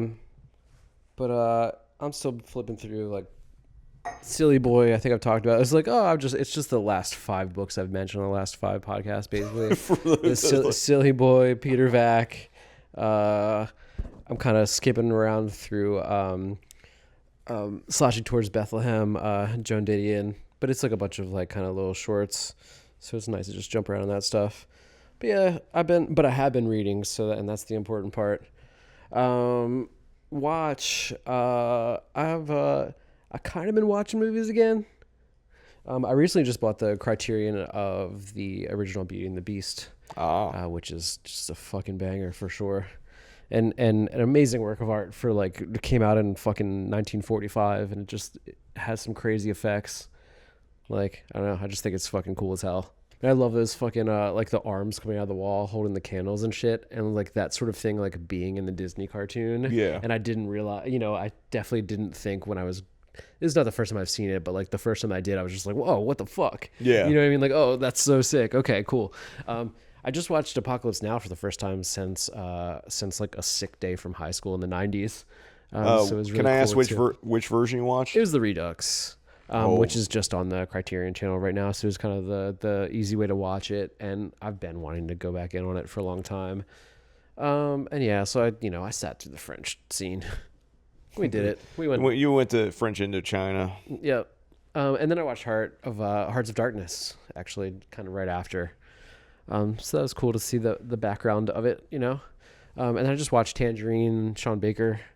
Been on a big Sean Baker kick lately, so that was sick. And it's basically just like filmed in my fucking neighborhood, so it was just really kind of cool to see how different it was 9 years ago. Yeah. And then I just watched Night on Earth, and I fucking didn't love it, man. And it's kind of, that first segment though, dude, give me a fucking 90-minute movie of fucking Winona and Jenna riding around in a cab, and I'm fucking sold, dude. Like, that could have been a compelling 90-minute movie that I would have watched. Yeah, especially like I love the format of like, do fucking Dinner with Andre in a car with just those two. Let's fucking go. I do like the Roberto Benigni one, and what's his name? I can't remember the other. I am blanking right now, but that one's pretty good. Yeah, I didn't hate all the segments, but I don't know. I think that, sometimes, and especially when something's like kind of old and something you've kind of always known existed, you just end up having like expectations, and sometimes expectations are your worst enemy. Yeah. And so, this may be just a product of, I think I just I thought it was some like star-studded event, it kind of is, but like not to the extent that I thought. It's an indie star-studded event. I just thought it, but like when, you just think it's going to be like, well, then at that point it's going to be fucking Iggy and Nick Cave will be in the car and fucking, you know what I mean? It's just like, it just wasn't, were you expecting more? Again, it's expectations, and it just didn't meet him, man. And were you expecting more like Taxi Cab Confessions, the movie? Something like that. Yeah, I think so. But like with just like kind of indie, like edgy fucking, some musicians and fucking, I don't know what the fuck I was thinking, but like I will say that it's still like I have an inclination to like try to go into every film as blind as possible. So even though this has like been on my radar forever, and like I knew, Winona was in it and just like whatever, I still never knew too much. I mean, it's just like, it's obvious, it's Night on Earth. It's obviously going to be like a bunch of different short stories like all over Earth, right? Yeah. But that was pretty much the most I knew. And it just, I don't know, man. But anyway, fucking sorry, friends. Sorry. Well, it was really a Tom Waits thing, wasn't it? I fucking hate Tom Waits. God, I always have, man. The only good thing Tom Waits ever did, is Tommy the Cat. What about Renfield and Dracula? I love fucking Primus. I don't want to talk about no Dracula, son. Next up, I just and lastly, I just rewatched really, because we talked about it on the podcast in the past, and I just bought a copy for myself of A Z and Two Knots, Peter Greenaway, Man, what a fucking banger! I think we even did that and double. We did Dead Ringers and that. Dead Ringers together, which is a perfect way to do it. Really, so many parallels there. And that's about it for me, man. How about you? Wait, you just watched? Did you listen? I don't know. We haven't done a podcast in a while, huh? So, I've been listening to a ton of fucking E-Town, of course. Cold World. I've been listening to a bunch of 90s rap like that. All that stuff's kind of kept me motivated when we're running. And then also some Spiritualized. Had a little bit of an all kick. Been listening to the kind of more depressing like Elvis love songs. Not that fucking rockabilly bullshit. Yeah, because I mean, rockabilly sucks. Can we talk about how rockabilly may be the worst genre of music ever? Dude, I went to see X, and I'm like, I just looked around the crowd. I'm like, maybe I don't like X. I mean, here's the thing. It's like I like the Ramones. I like country music. I like alt country. I just don't want to see a dude in a greaser jacket fucking. The only time I want to see an upright bass in a band is a fucking jazz band. For sure. Like if you're pulling fucking Tommy the Cat. God damn it. Anyway, but yeah, like I just don't like rockabilly. I think it's insufferable. Yeah, man. It's like rockabilly is the fucking I don't even know how to compare it. I just don't like rockabilly. Like I don't. It's like I don't like Grease. Is what it comes down to. Brutal, man. Bad fashion, bad music. I don't know. That shit sucks. I haven't been listening to a ton of new music recently, really. But I have been jamming that. The new Boldy James Conductor is really good across the tracks. Yeah, it is. It's actually like really good. I really like Boldy James, but it kind of depends which producer he's put with at the time. Mm-hmm. It's kind of par for the course, but like, there's certain records that are just like way fucking elevated. And this is definitely one of them. I like this one. I need to kind of get back and listen to it. Cause like, I've just haven't, I mean, it came out with a lot of shit that came out, but like, I like the Boldy James, Nicholas Craven stuff. I like the Alchemist stuff, but like, it's something like, I think in the Craven stuff and the stuff that Conductor Williams is doing with him that kind of brings out a different side to him. Mm-hmm. That just like kind of lets him shine in a different way that you don't always get. So I mean, I need a person. This is a reminder for me to listen to it. I'm going to be on a plane tomorrow for like 3 fucking hours. Nice. So yeah, there you go. I'm going to be throwing that back on. Fuck yeah, man. And then, that's pretty much it, man. Revelation just reissued the Chain of Strength LP on like kind of like a I think it's like a silver colored vinyl. So I just grabbed one of those. So I've just been listening to that shit a bunch. It's like always the best. If you're gonna be straight edge, do it good. There it is, man. So that's about it for me this time for real. For my read here, been going through 2 books. One I'm actually actively reading. The other one I've been just kind of flipping through, and I haven't really sat down. The one I've been flipping through is a book by a friend of the Void, Heidi Honeycutt, who does the Theory of Film Festival, one of the great film programmers out there. Her new book is called I Spit on Your Celluloid. It is basically about a history of like women directing and working in genre filmmaking, horror films, and it goes from the beginning of cinema to current. And shout out to Heidi. Heidi's fucking bust her ass and has done great things and like great friend. And like, I just want to shout her out because the book, like, I haven't sat down and like read it, but like it looks great.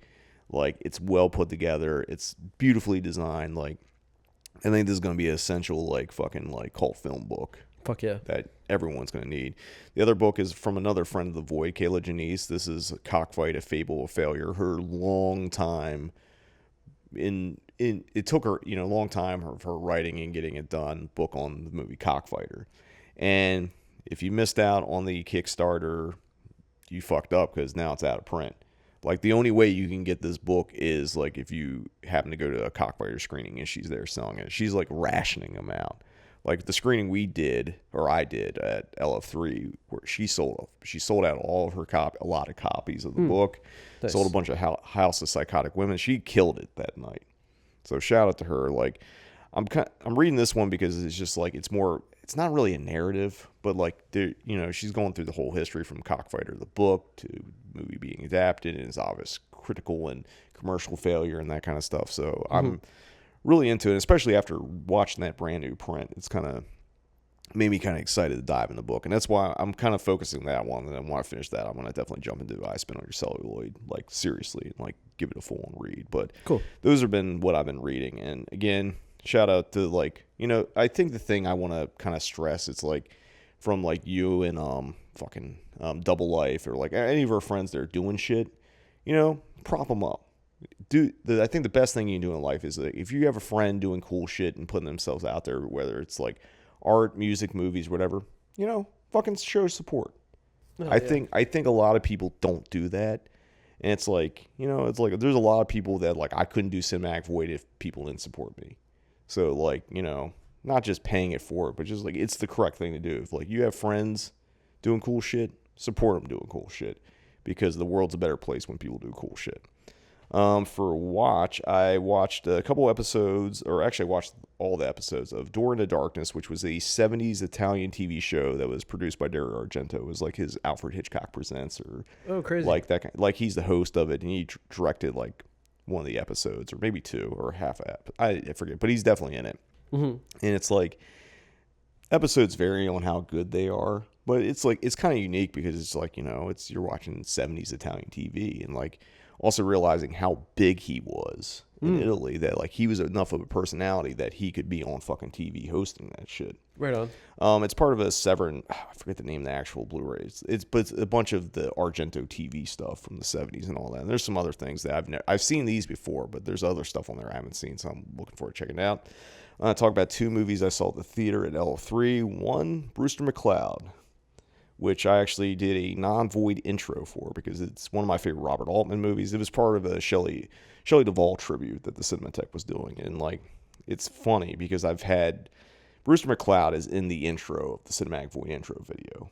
It's been there the whole time. And I like this year I actually had all my, like, this is in the year I do Brewster McCloud. And then unfortunately Shelley Duvall passed, and I knew like there's going to be a full-on tribute. So won't be doing, Brewster McCloud in the Void this year. But I was like, at least I can go in intro. And it ended up being a sold-out crowd. And I just kind of just gave some context on, like, Shelley Duvall, because it was our first movie she ever did. Talk about Robert Altman, basically, like, hey, you made MASH. It's a huge hit. What are you going to do? I'm going to make this fucking crazy movie. That's what I'm going to do. And I don't want to talk too much more about it, because we're going to actually do this as a podcast episode. I think originally we talked about doing it before Teen Wolf, but I think probably timing-wise, we're going to do Teen Wolf first, just at the rate we're going, unless we're going to get back and do these once a week. Right on. Yeah, the look on your face, you're like, I know I said that, but I didn't actually mean it. But like, I mean it. Let's do it. Shit. All right, I'll believe it when I see it. I'll believe it when they start dropping once a week again. Do we ever do? Yeah, there's been a few times we don't weekly, but not consistently. We're consistently inconsistent, because that is the Cinematic Void podcast motto. Another movie I saw in the theater. I wasn't going to it, but Kevin, Starry Eyes co-director, hit me up and said, hey, I'm going to go see Blue Collar. You want to come with us? I was like, you know what, I ain't doing shit. So I went and saw Blue Collar with him, and I showed up, and the manager, Christian at L3, he's like, well, since you're here, you can intro it. I'm like, man, I just want to watch a movie. Yeah, so I was projecting, and I was like waiting for Christian to walk out on stage, and I turned the lights on, and you walk out, and it was like it was just like a weird, like, because unexpected. Yeah, I mean, I'm not wearing the code. I'm not wearing the fucking Void colors. I'm just coming out, and like I basically just talked about how Paul Schrader and his brother Leonard, like, had a little feud between each other, because this is one of the few movies that Leonard's credited as co-writing with Paul. But like, I hadn't seen the movie. Actually, I think it had been over a year, because I have it on Blu-ray. But like, it's been a while since I've seen it. But like, it was great to watch with an audience. Very charged, as it were. But like, I think it's still a pretty important movie. And it's like, it's kind of interesting if you look at Paul Schrader from, like, because he did Blue Collar and then went and did Hardcore after, and then you look at him now, who I guess is Paul Schrader elevated filmmaker now, because he does shit for A24 and labels like that. I don't think so. I think Paul Schrader's just fucking Paul. Yeah, he'll just be Paul Schrader, which is fucking rocks. It's funny because, like, obviously you could, you know, Scorsese movies are Scorsese movies, but the ones that Paul wrote, you can still feel the Paul Schrader in them because you can see it in the fucking movies he makes. Yeah. And like, I think that's kind of cool with Scorsese. Is like Scorsese has his own great personality too, and it shines through. But like, you know, he's conscious, like, you know, Paul wrote it, so those Paul-isms are going to come on through too. Hell yeah. For listen, there's been a bunch of different things, but I'm just going to kind of highlight the things I've listened to the most. The new Nails record, Every Bridge Burning. You know, it sounds like a Nails record, but it's not really a Nails record. It's different. Yeah. It's weird because, like, if I played a Nails song off this record and another one off another one to someone that doesn't really listen to bands, like, what the fuck are you talking about? That's true. But like, I think there's enough nuance. There's a little more rock in this.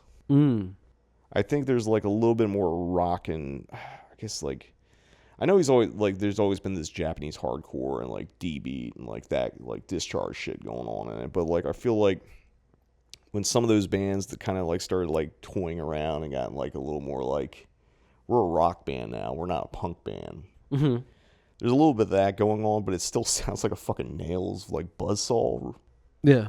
You know, I mean, obviously, they had it's just Todd from Nails is the only member that's on this record that's been on all the records because he changed basically the bass and drum lineup.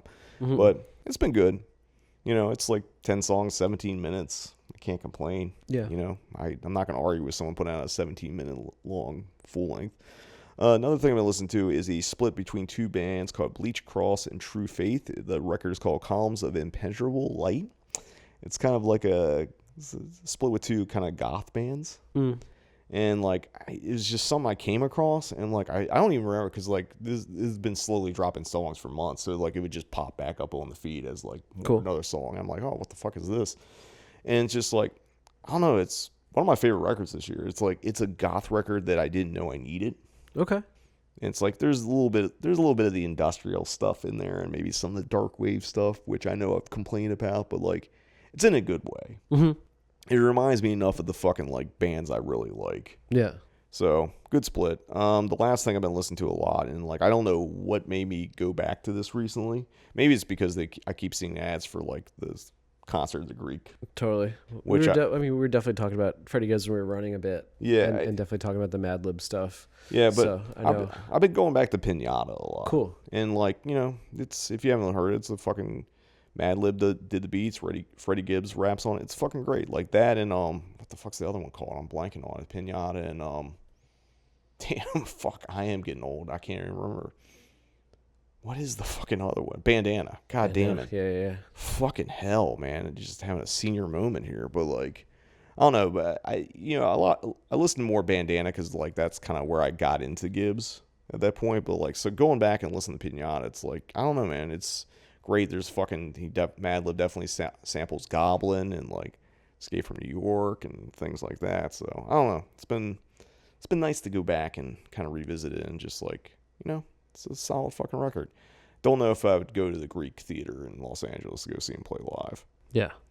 I mean, if it was at the Lodge Room, yes. Greek Theater, fuck no. Oh man, I would love to see Gibbs at the Lodge Room. Oh, that would be sick.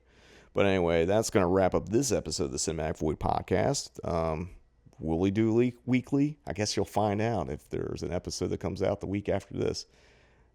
You can take your betting odds now to Vegas. I would bet the under or over. I don't know which one. Wherever one where it's not going to likely happen that there'll be another episode a week after this. I would take that bet. I don't know how gambling works. Do you? Me? No, not a clue. Yeah, I stay the fuck away from gambling. But anyway, dude, good hanging as always. Hey, nice to see you. Like the fact I see you every fucking day. Pretty much. And then we go jogging, and then like I feel like the jogging is what's really got us re-energized to do podcasting again. True. It's good practice. And it's also good for breath control. But until next time, whenever that will be, see you in the void.